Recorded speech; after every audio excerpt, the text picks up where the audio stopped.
Samodi Fonsek was born in Costa Rica in February 1975. Little is known about her early years and family background. She spent her childhood in an area called Cuba, where she lived with her mother, Sonia Fonsek.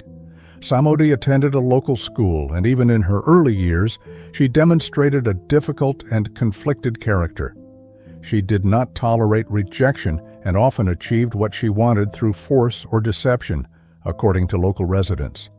Samodi, thanks to her striking appearance and perfect figure, easily charmed men but could not keep them. She was very beautiful and skillfully used her looks to her advantage.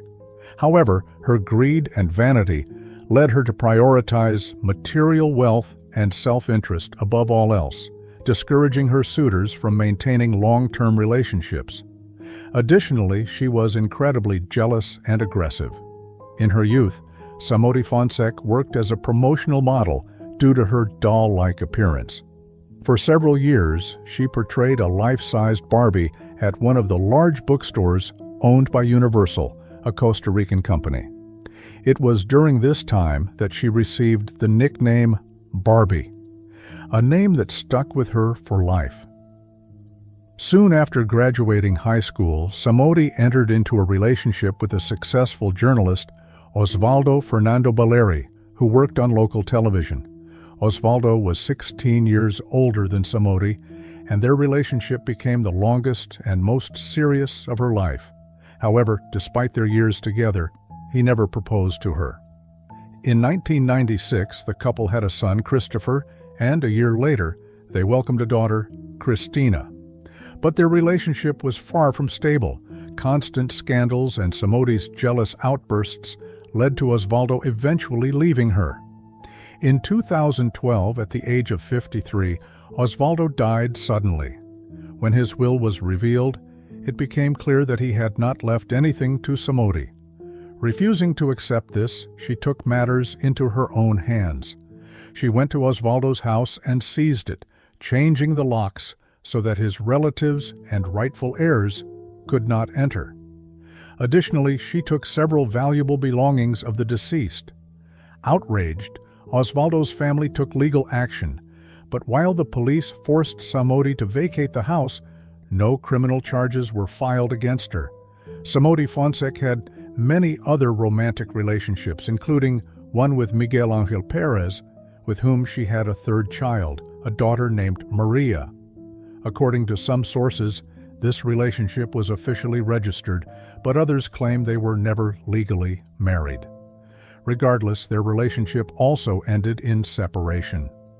Curiously, several of Samodi's past lovers disappeared or died under mysterious circumstances. But for a long time, no one connected these incidents to her. One of her former partners vanished without a trace shortly after deciding to end his relationship with her. To this day, he has never been found. Many believe Samodi played a role in his disappearance, though no conclusive evidence was ever uncovered. Another former lover, known as Diaco, was murdered in what was staged as a botched robbery attempt. The assailants were never caught, and speculation arose about Samodi's involvement. However, due to a lack of direct evidence, no charges were ever brought against her.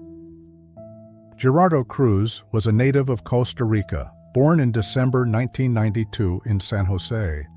He never knew his biological father, as the man abandoned his mother, Ana Patricia, before his birth. Later, Ana Patricia married Hermes Rodriguez, who adopted Gerardo and raised him as his own. A few years later, Gerardo's younger sister, Milena, was born. Gerardo's childhood and youth were peaceful. He attended a regular school, had a passion for motorcycles, and at an early age met his true love, a young woman named Carol. By the age of 23, Gerardo, Carol, and their 4-year-old daughter, Genesis Cruz, moved in with his aunt and uncle in the suburb of San Sebastian. He worked at a local bakery to support his family, and soon the couple learned that Carol was pregnant with their second child. In the summer of 2015, Gerardo met Samodi Fonsek, who frequently shopped at the bakery where he worked. By this time, Samodi was 40 years old, but still maintained an attractive appearance. She enjoyed wearing revealing outfits and flirting. Despite their nearly 20-year age gap and the fact that Gerardo had a young family, he became infatuated with her. They began secretly seeing each other, and Samodi started visiting the bakery daily to see him. Other employees noticed this behavior, and rumors spread. Sometimes she was accompanied by her 19-year-old daughter, Christina. Initially, Gerardo managed to balance his family life and his affair. However, he soon became overconfident. He bragged to his friends and colleagues about his secret relationship with Samodi, describing her as an incredible lover who spoiled him with gifts.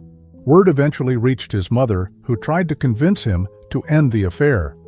The relationship lasted only a few months and ended in October 2015, when Samodi discovered that Gerardo had a pregnant wife and young daughter.